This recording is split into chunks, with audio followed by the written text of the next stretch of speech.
Valeu. Bom dia, igreja. Vamos dar início à nossa escola dominical. Vamos começar com uma oração. Convido os irmãos a baixar as cabeças, acalmar o coração. Oremos. Senhor Deus, obrigado, Pai, por mais um domingo. Obrigado por esse dia do Senhor, que nós podemos estar aqui na Tua casa, Deus, estudando mais a Sua palavra. Deus, queremos pedir que o Senhor se faça, Deus, se manifeste presente aqui no nosso meio, que o Senhor fale, ó Deus, aos nossos corações, nos ensine mais e nos capacite, ó Deus, a Te obedecer melhor. É o que nós te pedimos em nome de Jesus. Amém. Bom, irmãos, EBD, 15 de dezembro, finalzinho, estava na hora de contar a historinha de Jesus igual as crianças, né? Falar do Natal, mas vamos deixar isso para o pastor semana que vem. O pastor pediu para a gente fazer uma breve retrospectiva do nosso assunto do ano. E eu escolhi a imagem de fundo da nossa aula hoje, do slide, porque eu acho que é um momento muito interessante na história. A gente tem momentos na história da humanidade, na história bíblica, que são talvez insignificantes, talvez grandiosos, mas que todos eles foram assim uma mudança radical e foram responsáveis por consequências enormes. Por exemplo, um evento grandioso que dividiu a história e é o evento central do cristianismo, é a crucificação. Mas um evento que aparentemente é insignificante e que por causa dele aconteceu a crucificação, foi um pai, há 1.500 anos antes, decidir dar para um dos seus 12 filhos uma veste colorida, diferente dos irmãos, que fez com que os irmãos tivessem raiva dele e vendessem ele para o Egito como escravo, que fez com que toda uma família fosse para o Egito, e aí tem um êxodo e tem um povo, por causa de uma blusa. A imagem do fundo que eu coloquei hoje é a dieta de Worms, ou de Worms, dependendo se você gosta de falar mais alemão. É o momento em que Lutero ele foi chamado pela Igreja Católica para prestar contas, para se retratar. Fala assim: você realmente concorda com tudo isso que você tem escrevido, você tem escrito nesses últimos meses? Negue os seus escritos ou seja excomungado. E aí Lutero pede um dia para os seus inquisidores, vai orar e fala assim, no outro dia quando ele retorna: aqui estou eu, não posso me retratar, aqui eu permaneço, é uma coisa muito perigosa ir contra a minha consciência. Se vocês querem me convencer de que eu estou errado, usem a razão e as escrituras. Do contrário, aqui estou eu, não mudo, que Deus me ajude. O momento em que esse homem decidiu se manter firme diante dos seus inquisidores foi o momento que definiu que, de fato, a reforma protestante não voltava atrás. O momento em que a linha doutrinária da nossa igreja estava completamente definida e a história estava traçada. Sempre nas mãos de um Deus soberano que guia toda a história. Mas um momento que talvez ali pudesse se tornar insignificante, se não fosse a coragem do reformador. E dessa posição, dessa vontade de Lutero, de não, eu vou ficar com a Escritura, surgiu um movimento que é a Reforma Protestante, que ao longo da história deu origem à Igreja Presbiteriana do Brasil.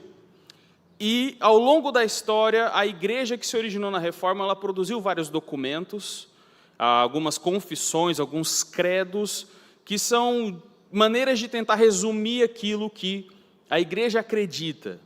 E hoje, os acadêmicos, quem estuda teologia, quem produz teologia, geralmente escrevem livros e compêndios muito volumosos de teologia sistemática. E é engraçado que esses documentos históricos, essas confissões e essas teologias, elas têm uma estrutura semelhante.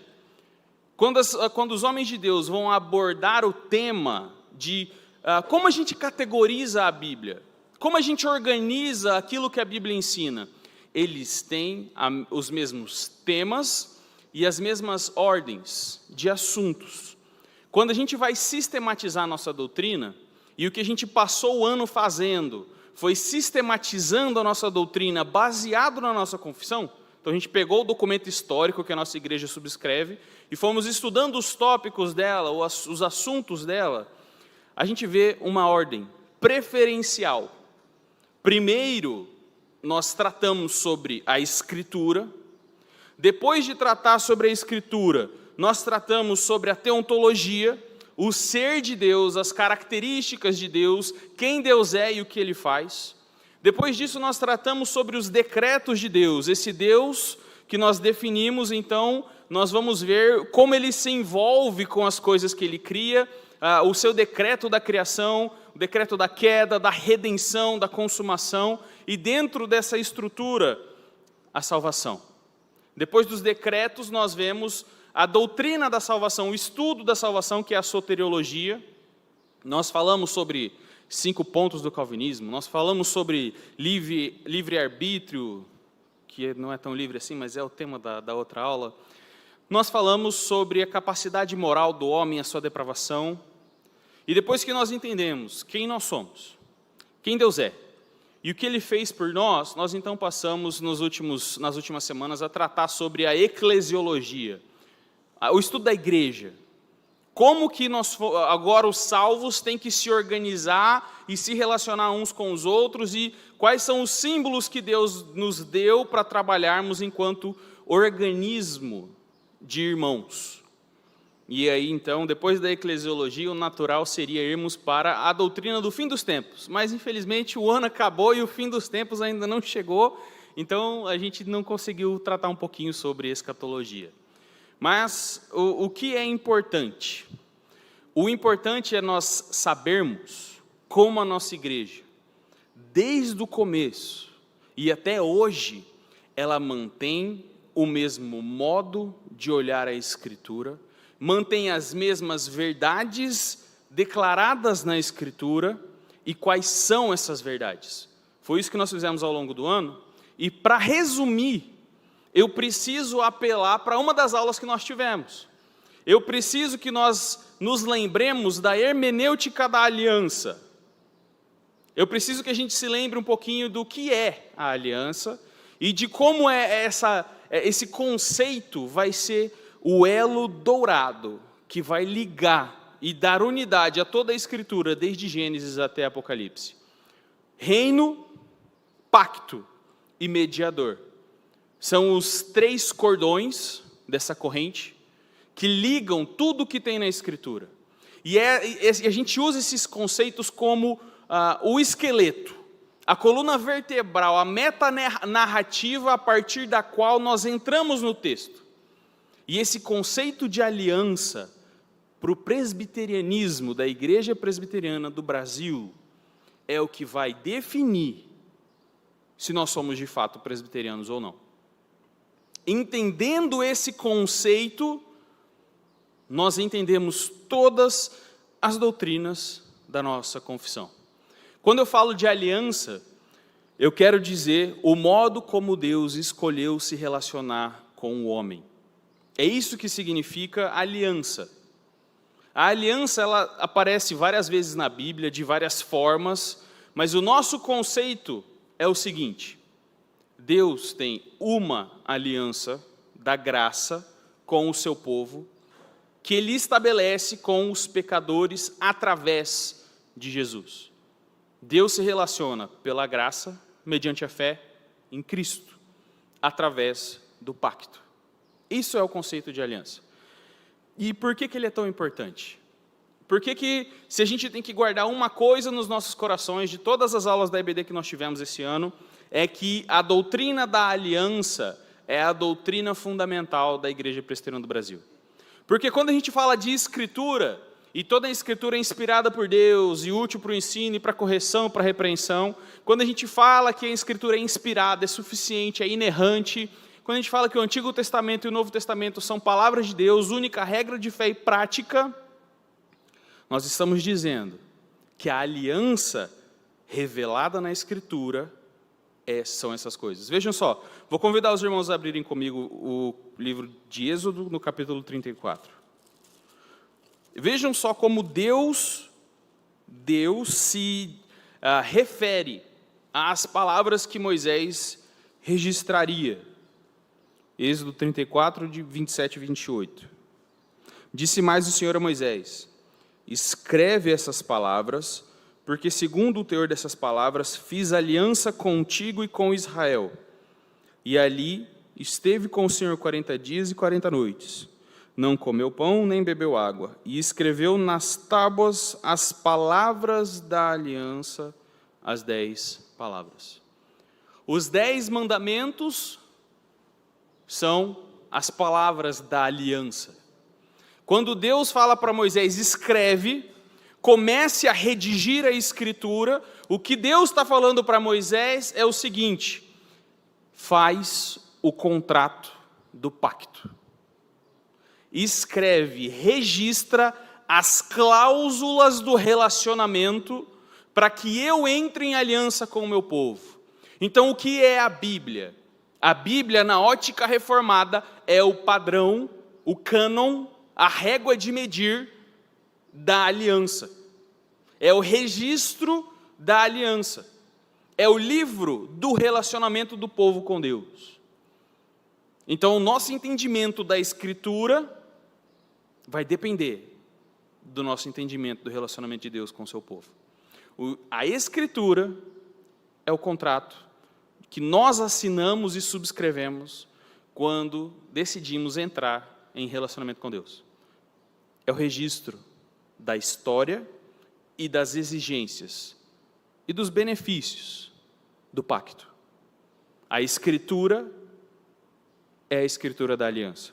Mas veja só, depois da doutrina da Escritura, a gente fala então sobre a doutrina de Deus, e Deus é o Deus do pacto.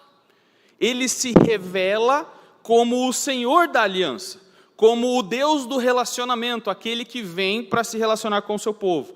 Vamos lá ler em Gênesis 17, versículo 18.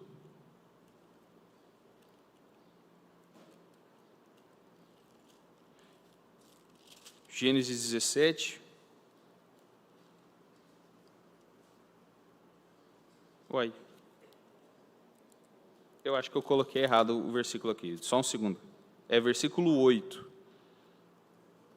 De 7 a 8.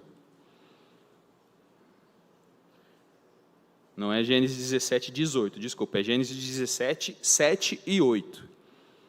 Estabelecerei a minha aliança entre mim e ti, e a tua descendência no decurso das suas gerações. Aliança perpétua para ser o teu Deus e da tua descendência. Dar-te-ei a tua descendência a terra das tuas peregrinações, toda a terra de Canaã em possessão perpétua, e serei seu Deus. Quando Deus se apresenta para Abraão, para iniciar um povo, ele se apresenta como o Senhor da aliança. Ele diz assim: vou estabelecer a minha aliança contigo, com a tua descendência depois de ti, eu serei o seu Deus, vocês serão o meu povo. Vocês me serão propriedade peculiar, e eu serei Deus sobre vocês. Eu vou dar para vocês a terra das suas peregrinações, eu vou dar para você uma descendência numerosa, sua descendência vai ser bênção para todas as nações, em Gênesis 12, tá, ele é a promessa. A sua descendência vai herdar a terra, reis procederão de ti, nações procederão de ti. Você tem que andar na minha presença e ser perfeito. Eu só estou citando os versículos anteriores do capítulo 17. Mas eu serei o seu Deus e vocês serão o meu povo. Isso é a aliança que eu estabeleço com a sua família. Deus, em seu ser, ele se apresenta a Abraão como o Deus que faz a aliança. Ele define os termos do relacionamento, ele escolhe as regras do pacto, ele determina as condições, ele determina as bênçãos do relacionamento, ele determina as sanções que serão recebidas em caso de quebra do relacionamento, e ele faz acontecer. Talvez a passagem mais bonita do relacionamento de Deus com Abraão seja no capítulo 15, quando Abraão quer uma promessa de Deus, de que ele vai receber as garantias da aliança, e Deus fala assim para Abraão: mate um novilho, mate um cordeiro, separe 2 aves e corte-os no meio, faça um corredor de altares. E aí Abraão reconhece essa instituição como sendo o modo como os antigos faziam um casamento. Celebravam um relacionamento de um rei suzerano e um vassalo que lhe seria um prestador de serviço. E Abraão reconhece nessa estrutura o estabelecimento de uma aliança. E o que Abraão aguardava é que Deus, de algum modo, ele apareceria, e então eles dariam as mãos, e juntos passariam pelos sacrifícios e pelo sangue derramado, declarando cada um que aconteça comigo o que aconteceu com esses animais, se eu me tornar um quebrador da aliança. Que seja o meu sangue derramado e o meu sacrifício realizado, se eu quebrar a aliança.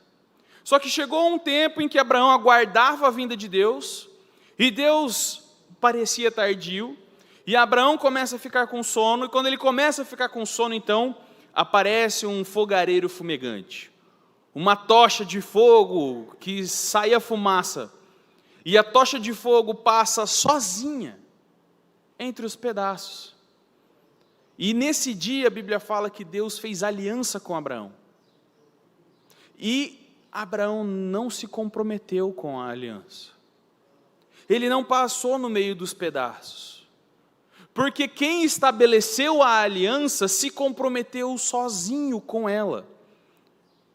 Quem passou pelo meio dos pedaços foi a manifestação de Deus, quando Deus se comprometeu: eu morrerei se eu não cumprir a minha aliança. Desde o início, Deus, o ser de Deus, se apresenta como o Senhor do pacto, o dono do relacionamento. Não só que estabelece o relacionamento, mas que garante o seu pleno cumprimento. Deus, quando ele vai se revelar a Moisés, na sarça, e Moisés pergunta: que Deus que está me enviando? Para que eu diga aos meus irmãos? Ele fala assim: eu sou o que sou.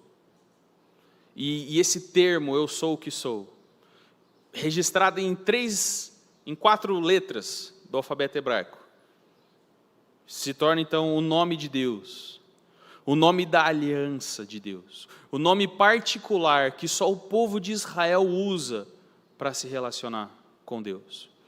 Então, quando nós estudamos quem Deus é, os seus atributos, nós temos que lembrar, Ele é, quem Ele é, sendo o Senhor da aliança, o instituidor e o garantidor da aliança.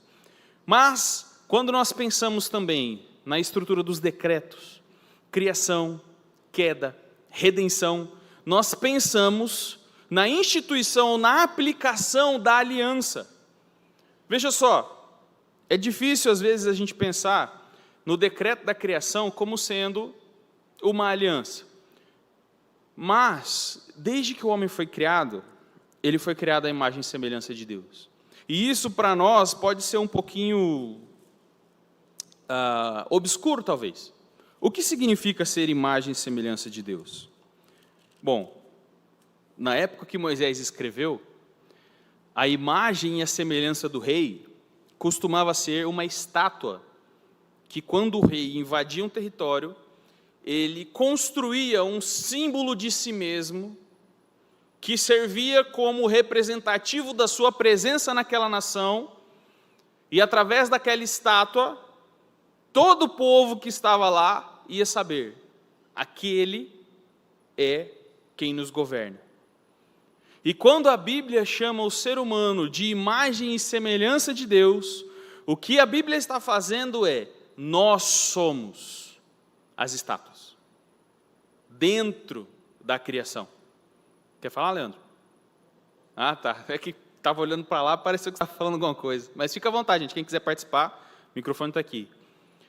Quando nós somos descritos como imagem e semelhança de Deus, nós somos os embaixadores.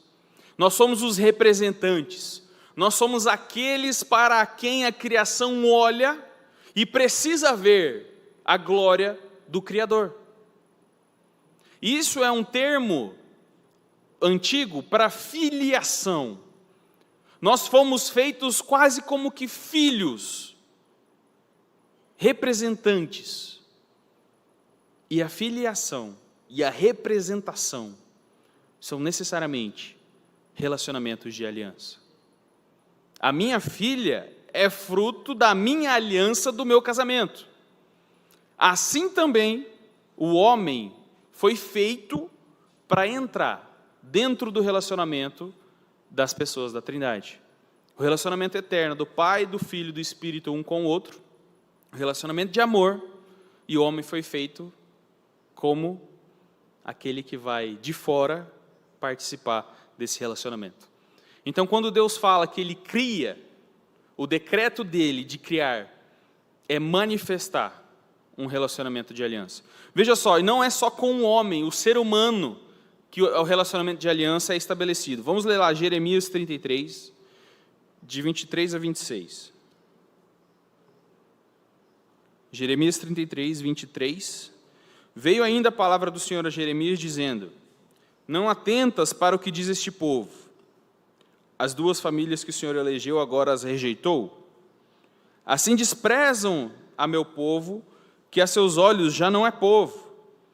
Assim diz o Senhor: se a minha aliança com o dia e com a noite não permanecer, e eu não mantiver as leis fixas dos céus e da terra, também rejeitarei a descendência de Jacó e de Davi, meu servo, de modo que não tome da sua descendência quem domine sobre a descendência de Abraão, Isaque e Jacó, porque lhes restaurarei a sorte e deles me apiedarei. Veja só o que Deus está dizendo aqui para Jeremias. O povo de Israel está reclamando de Deus, falando que Deus esqueceu as duas famílias que ele elegeu. Deus elegeu duas famílias, a família de Abraão para ser o seu povo e a família de Davi para reinar sobre o seu povo. E o povo de Israel está dizendo assim: Deus esqueceu dos seus eleitos, nós não somos mais povo de Deus. E aí Deus chega para Jeremias e fala assim: não preste atenção no que eles estão falando, porque a minha aliança com a família de Davi e a minha aliança com a família de Abraão, ela será quebrada assim que a minha aliança com o dia e com a noite for quebrada. E ele explica o que é a aliança de Deus com o dia e com a noite: as leis fixas dos céus e da terra. Se eu não mantiver as leis fixas dos céus e da terra, então a minha aliança será quebrada. Veja só, passaram-se milênios e a gravidade ainda funciona. Passaram-se milênios e a translação da terra, o movimento das estrelas e o calor do sol ainda são as mesmas coisas. Deus fez uma aliança com a criação, o modo como Deus governa a criação, as leis, a providência de Deus, é descrito como uma aliança que Deus fez com as coisas criadas. E do mesmo modo que Deus decretou as leis físicas que mantêm a natureza, Ele decretou que ele se relacionaria com a família de Abraão. Ele decretou que da descendência de Davi viria um rei. E essas coisas não serão alteradas. Veja só, quando Deus ordena, quando Deus, na sua soberania, impõe um decreto, o que Ele está fazendo é garantindo que a promessa que Ele fez, Ele vai cumprir. O que Ele está fazendo é instituindo a sua aliança. Quando nós falamos sobre a salvação, é só voltar algumas folhas para Jeremias 31, a salvação ela acontece também no contexto da aliança. Jeremias 31, de 31 a 36. Eis aí vem dias, diz o Senhor, em que firmarei nova aliança com a casa de Israel e com a casa de Judá. Não conforme a aliança que fiz com seus pais, no dia em que os tomei pela mão para os tirar da terra do Egito, porquanto eles anularam a minha aliança. Não obstante, eu os haver desposado, diz o Senhor. Porque esta é a aliança que firmarei com a casa de Israel depois daqueles dias, diz o Senhor. Na mente lhes imprimireis as minhas leis, também no coração lhes inscreverei. Eu serei o seu Deus, eles serão meu povo. De novo, a mesma promessa que Deus fez para Abraão, o mesmo pacto de eu vou ser o seu Deus e o Deus da sua descendência, ele repete aqui, quando ele fala que ele vai fazer uma nova aliança, só que tem um plus, tem um diferencial nessa nova aliança. Não vai ser consoante a antiga aliança que eles quebraram, que eles abandonaram. O que eu vou fazer agora daqui para frente, é o que Deus diz, vou inscrever as minhas leis dentro do coração. Todos me conhecerão desde o menor até o maior. Vou perdoar plenamente os pecados desse povo. Eu serei o seu Deus, eles serão o meu povo. Inscrever as leis no coração. Mudança de mente. Conversão. A salvação que nós recebemos em Cristo é a salvação da aliança. É a nova aliança que Deus faz, inscrevendo as leis dele no nosso coração. É a consequência da aliança. Ser salvo é não só estar na aliança, mas ser da aliança, pertencer à aliança. Não se relacionar com a aliança só de um modo jurídico e legal, institucional, como dentro de uma igreja, mas participar da aliança com a própria vida, se relacionar com Deus numa dependência de Ele é meu Deus, eu sou povo, e eu tenho um comprometimento de vida. Eu deixo o meu sangue ser derramado antes de eu profanar o sangue da aliança. A salvação é fruto da aliança, no sentido de que ela acontece nos termos da aliança, ela acontece dentro do povo da aliança, através do registro da aliança, pelo decreto do Deus da aliança. Mas nós falamos nas últimas semanas da eclesiologia, nós falamos de quais são as marcas de uma igreja saudável, então nós falamos da pregação da palavra, nós falamos da aplicação do sacramento, e nós definimos o que é igreja à época. E nós definimos baseado em Êxodo 19, de 5 a 6, e no eco desse texto no Novo Testamento. Êxodo 19, de 5 a 6, diz o seguinte: agora, pois, se diligentemente ouvirdes a minha voz e guardardes a minha aliança, então sereis a minha propriedade peculiar entre todos os povos, porque toda a terra é minha. Vós me sereis reino de sacerdotes e nação santa. Estas são as palavras que falarás aos filhos de Israel. Então o povo de Israel seria uma propriedade particular de Deus. Seria separado do resto do mundo para ser um reino de sacerdotes, uma nação santa, se, e exclusivamente se, diligentemente ouvissem a voz de Deus e guardassem a aliança.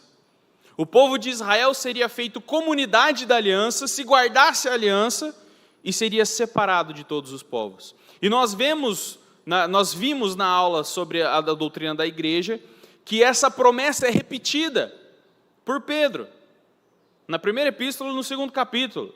Vós, porém, sois raça eleita, sacerdócio real, nação santa, povo de propriedade exclusiva de Deus, a fim de proclamardes as virtudes daquele que vos chamou das trevas para a sua maravilhosa luz.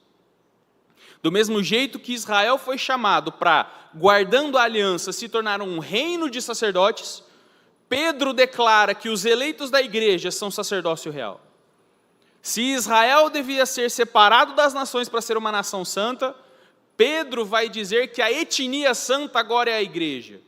Se Israel, então, seria a propriedade peculiar de Deus, através da aliança, Pedro vai declarar que a igreja é povo de propriedade exclusiva de Deus.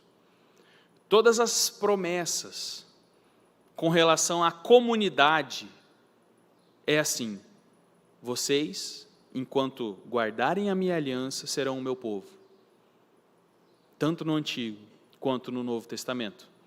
A igreja é a comunidade da aliança, o povo que entendeu a voz de Deus e se relaciona com Deus na aliança, através do registro da aliança, que é a palavra escrita por Moisés, pelos profetas, pelos apóstolos.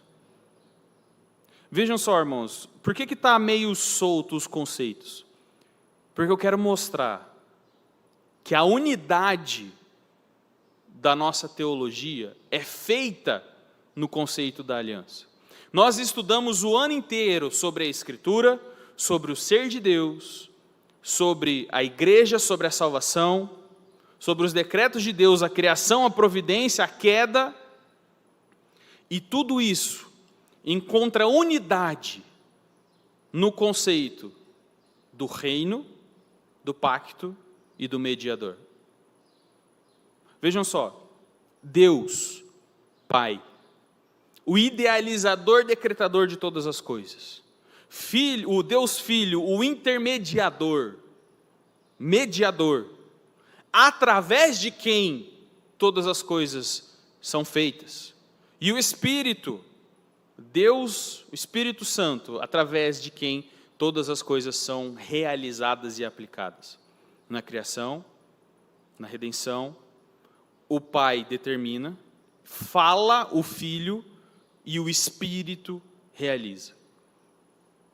Sempre a estrutura é baseada em como Deus Pai se relaciona com Deus Filho, como Deus Filho se relaciona com Deus Pai, como o Espírito se relaciona com o Pai e o Filho, e como o Pai e o Filho se relacionam com o Espírito. O relacionamento trinitário, quando manifesto nas coisas criadas, se torna o relacionamento de aliança de Deus com o seu povo. E é essa aliança, é através desse relacionamento que Deus fala conosco e nos entrega a Escritura. É através desse relacionamento que Deus decreta todas as coisas e todas as coisas passam a existir. É por causa desse relacionamento que nós somos salvos, separados de todas as nações e feito um povo, uma comunidade. E é esse relacionamento que nós aguardamos a consumação final. É esse relacionamento de Deus que vai atingir a sua plenitude, que nós chamamos de escatologia. Vejam só comigo o Evangelho de Lucas, o capítulo 22. Um pouquinho antes da crucificação, na verdade na quinta-feira à noite antes da crucificação, quando Jesus vai celebrar a Páscoa com os seus discípulos. Chegada a hora, pôs-se Jesus à mesa e com ele os apóstolos, e disse-lhes: tenho desejado ansiosamente comer convosco esta Páscoa antes do meu sofrimento, pois vos digo que nunca mais a comerei até que ela se cumpra no reino de Deus. E tomando um cálice, havendo dado graças, disse: recebei e reparti entre vós, pois vos digo que de agora em diante não mais beberei do fruto da videira até que venha o reino de Deus. E tomando um pão, tendo dado graças, o partiu e lhes deu, dizendo: isto é o meu corpo oferecido por vós, fazei isto em memória de mim. Semelhantemente, depois de cear, tomou o cálice, dizendo: este é o cálice da nova aliança no meu sangue, derramado em favor de vós. Quando Jesus vai oferecer o seu sacrifício, ele pega um cálice de vinho, tem suco de uva ali, fermentado com álcool, e ele fala: essa bebida que vocês vão ingerir agora e vai fazer parte do corpo de vocês, ela representa o meu sangue, que deve fazer parte de vocês do mesmo modo, que deve purificar vocês, e esse sangue é derramado porque ele é o sangue da aliança. Ele é o sangue do relacionamento. Quando a gente vai estudar o sacrifício de Cristo nas epístolas de Paulo, ele fala que Deus estava em Cristo reconciliando consigo o mundo. Nós entendemos que a criação geme debaixo do peso do pecado, aguardando a manifestação dos filhos de Deus, porque ela está debaixo do domínio do pecado por causa de quem a sujeitou, que fomos nós. E Cristo, Deus reconcilia em Cristo a criação com Deus. Reconcilia em Cristo o homem com Deus. Na nova aliança, todo o relacionamento do Antigo Testamento é trazido à sua perfeita manifestação. Tudo encontra em Cristo a plenitude.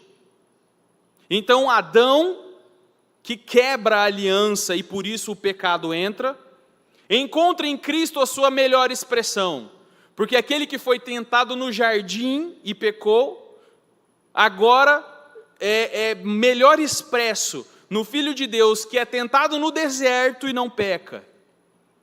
Se Noé se salvou através de uma arca, e com ele só se salvaram 8 pessoas, em Cristo, a verdadeira arca que salva o povo, salva uma multidão incontável. Se Abraão é o cabeça do povo de Deus, Cristo é o principal e melhor cabeça da igreja. Se Moisés é o legislador de Israel, Cristo é o cumpridor perfeito e a manifestação em carne da lei de Deus. Ele é a lei. Se Davi é o rei de Israel, Cristo governa no trono do mundo. Todas as alianças, todos os relacionamentos, toda a criação encontra o seu telos, o seu propósito na pessoa do Deus Filho encarnado. O Verbo eterno que se fez carne e habita entre nós. Nele está toda a consumação.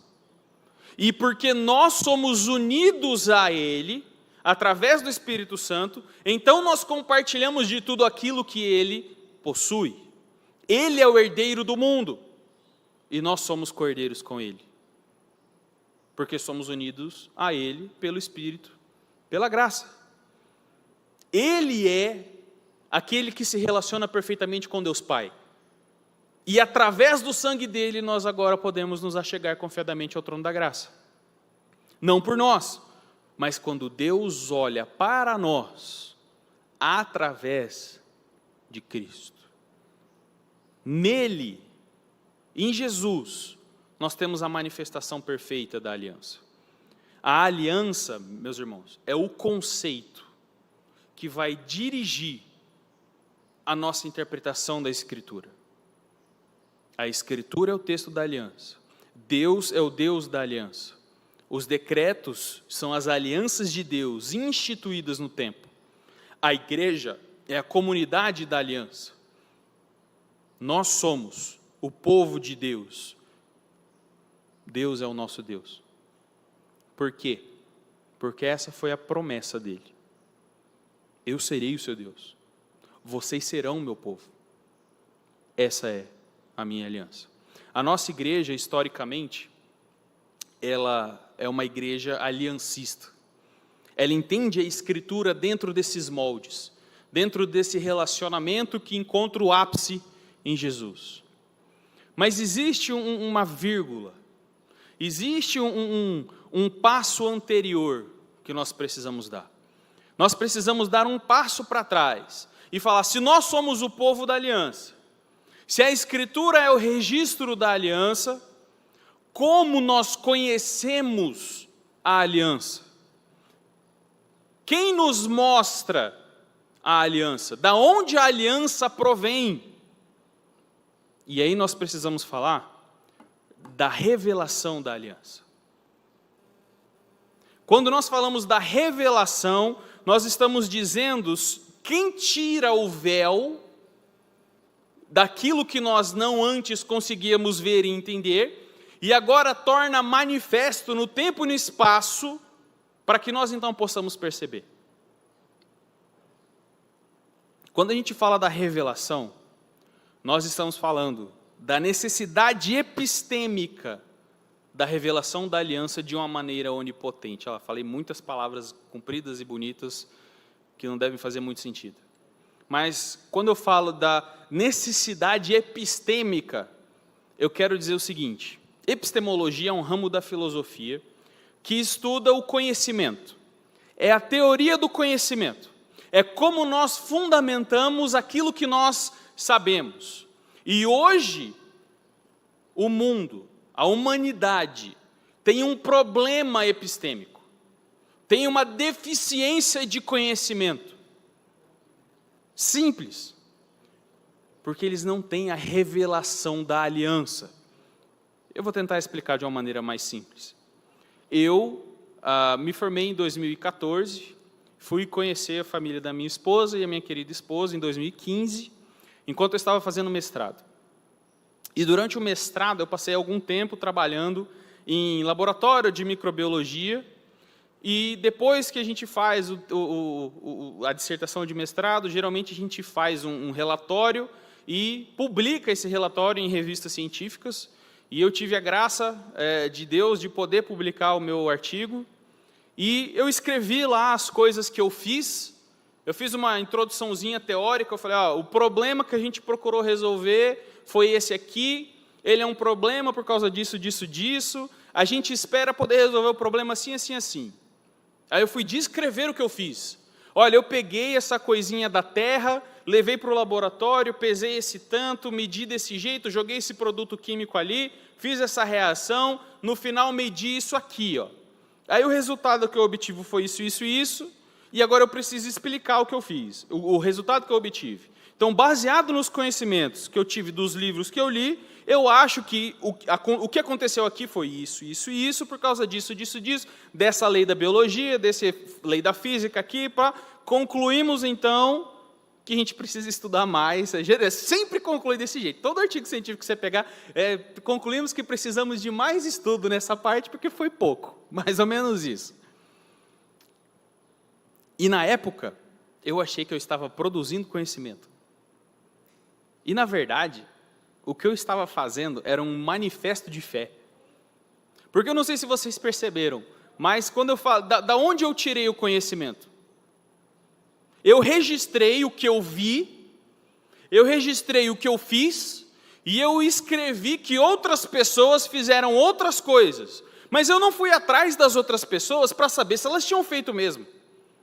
Eu tive fé no testemunho delas de que elas tinham feito, eu tive fé no testemunho delas de que elas viram o que elas viram, e baseado na fé do testemunho dessas pessoas, então eu tirei as minhas conclusões baseado naquilo que eu vi. O conhecimento científico é a fé no testemunho das pessoas que dizem que viram coisas. Isso é o conhecimento científico. Mas não é certeza. Veja só, a pessoa pode ter mentido para mim. Ela pode ter se equivocado. Eu não sei. Não fui eu que vi. Eu estou confiando no testemunho da pessoa. Acontece que é o seguinte: eu confio no testemunho das pessoas, e elas confiam no testemunho de outras pessoas, que confiam no testemunho de outras pessoas, e a gente vai criando uma rede interligada de conhecimentos, sempre baseado no eu acredito no que o meu colega disse. Baseado no que ele disse, uma vez que tudo que a gente vê parece concordar com o que ele disse, então está certo. Mas a gente tem uma fragilidade nesse tipo de conhecimento. Porque quando a gente vai perguntar para a pessoa, o que você viu quando você estava fazendo o seu experimento científico? Eu vi uma bactéria. Tá, mas e você viu a bactéria fazendo o quê? Ela estava se mexendo para lá e pronto. Tá, mas você viu, você medi. E como você sabe que o seu olho viu corretamente o que a bactéria estava fazendo? Como você sabe que os seus sentidos, a sua visão, o seu raciocínio, É uma maneira confiável de interpretar o que está chegando até você. Não, porque antigamente ele costumava ser. Tá bom, mas antigamente então, as pessoas confiavam no raciocínio delas? Confiavam. Por quê? Porque elas conheciam o mundo na prática, né? Sabia que se você metesse uma enxadada numa planta, ela ia morrer, ela ia secar. Tá bom. Mas isso ele viu, sim. Mas como é que ele podia confiar que os olhos dele não estavam mentindo para ele? Como é que ele sabe? A gente pode levantar uma brincadeira de criança aqui. Por quê? Por que você deu uma enxadada na planta? Porque se você der enxadada, ela morre. Por que ela morre?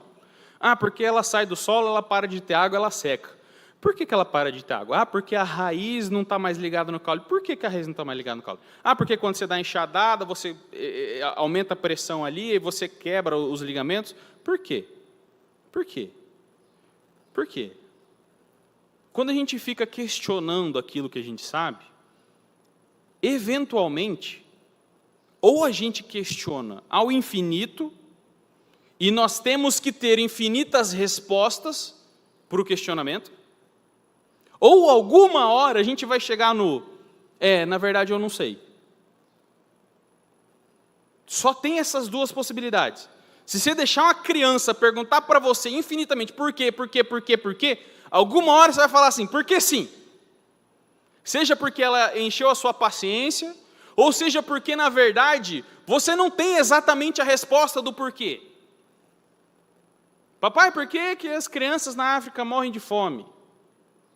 Poxa, filho, porque as pessoas são ruins e não levam comidas para elas, não ajudam. Por que as pessoas são ruins, papai? Filha, porque elas não têm Deus no coração, a humanidade é assim. Por quê? Alguma hora eu vou ter que falar assim, não sei. Ou eu vou ter que falar assim, porque está na Bíblia. Veja só, ou eu sei todas as coisas, e eu tenho plena convicção e certeza absoluta, e aí eu tenho um conhecimento real da resposta que eu estou dando para minha filha, ou eu preciso apelar para uma revelação que tenha o conhecimento absoluto, e por ter o conhecimento absoluto, então me passa a informação para eu ter um fundamento sólido, para eu falar, eu tenho certeza, eu tenho convicção, eu não posso estar errado com relação a isso que eu estou te dizendo. Ou eu fundamento a minha certeza na minha onisciência, ou eu preciso de alguma onisciência chegar a mim, me revelar parte do conhecimento, para então eu ter um ponto de partida. Quando eu falo da necessidade da revelação da aliança, é que sempre que eu fizer alguma afirmação de certeza, eu estou dizendo que eu tenho revelação onisciente de que isso é verdadeiro. É isso que eu estou dizendo. Tudo que nós vemos na academia, na ciência, é verdade. Mas é uma verdade baseada na fé das pessoas, de que elas confiam nos testemunhos uns dos outros, de que elas confiam nos próprios sentidos, mas elas podem estar enganadas. Elas podem estar erradas. Por quê? Porque elas não são oniscientes. Elas não têm um conjunto completo de conhecimento definido, ilimitado, de todas as possibilidades, para ter a convicção de que aquilo que elas estão dizendo é a única realidade possível. Elas não têm esse conhecimento. Elas têm fé. O que nós temos? Se nós desistirmos da revelação da aliança, o registro da aliança, que é a Escritura, nós temos a mesma fé que eles. Mas se nós temos fé que Deus é o Deus onipotente, que revela a sua aliança na sua Escritura e que nos dá um firme fundamento para o nosso conhecimento, então nós temos, através da fé, uma certeza absoluta. Por que nós precisamos da Escritura? Por que nós precisamos do texto da aliança? Porque ou nós temos uma revelação onisciente, onipotente, de Deus, ou na verdade, a gente não sabe nada. A gente não sabe nada sobre nada em lugar nenhum, nem sobre relacionamentos, nem sobre a natureza, nem sobre filosofia, nem sobre moralidade. Por quê? Nós não somos oniscientes. Nós não sabemos de todas as coisas. Nós sempre podemos estar errados quando nós nos apoiamos no nosso conhecimento periférico, limitado, pequeno, tacanho. Mas quando nós nos apoiamos em onisciência, em eternidade, em onipotência, em um decreto soberano, aí nós temos um firme fundamento. Aí nós temos uma justificativa para falar: eu sei, eu conheço.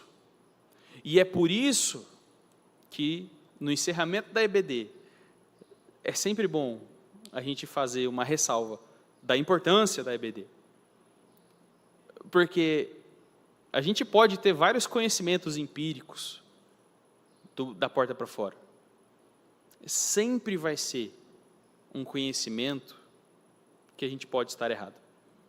Sempre vai ser um conhecimento sem certeza. Se nós não nos apoiarmos na revelação, no estudo minucioso da Escritura, nós não temos certeza de nada. Nós não temos certeza. Nós só teremos na revelação. E a revelação nos foi confiada, porque a nós pertence a aliança. O relacionamento com Deus vem através da Escritura. A certeza das coisas que nós não vemos vem através da Escritura. Tudo o que nós temos, tudo que pode ser eterno, tudo que pode ter algum valor real, tudo que não é correr atrás do vento, tudo que não é uma coisa que nós vamos nos desgastar por 85, 90 anos e então perder, tudo isso que não é temporal, a gente só encontra na Escritura. E é um tempo precioso demais nos reunirmos como comunidade e podermos juntos estudar um pouco mais sobre a Escritura, sobre a revelação que nos dá a certeza de que nós somos o povo da aliança de Deus, de que nós teremos toda a eternidade para conhecê-lo e para sermos conhecidos por Ele. Amém? Presbítero, algum presbítero quer fazer oração? Ronaldo, Gilberto, para encerrar, por favor. Gente, vocês vão ficar brigando. Vai, pode ser alguém. Vem cá fazer oração por causa da transmissão, por favor.